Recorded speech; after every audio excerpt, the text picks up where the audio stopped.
Hi there team, it's Coach Alexa here. I'm a little bit hay fevery today and a few of my runners are too, so I thought I'd do a quick video on hay fever symptoms when you're running and how you can reduce them. First one to look out for is the pollen count. So a lot of weather forecast and weather apps these days will rank pollen levels at low, moderate, high and very high. Generally, if it's high or very high, you will be getting some hay fevery symptoms if that's what you suffer from. So maybe structuring your training week around those varying pollen counts can be a good idea, particularly if you're doing longer or faster runs. Maybe work out what sort of pollen it is that you're allergic to. Tree pollen tends to be early in the year, in the spring, grass pollen over the summer. You can get various different kind of weeds and wildflowers that have different pollen levels at different times of year as well. So working out which one is going to be impacting you a little more can help.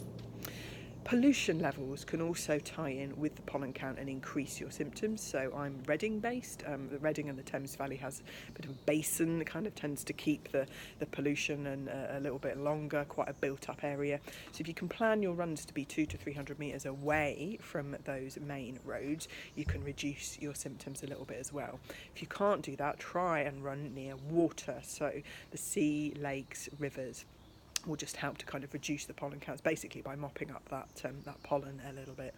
So again, can help with symptoms. So if you're in London, for example, running down the Thames path might find easier than running through the little streets and roads.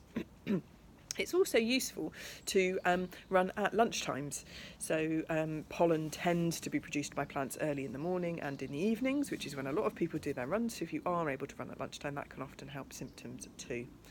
The other one to remember is about kind of washing away the pollen a little bit, so it will get stuck to you if you're sweating slightly around your eyes and nose and face.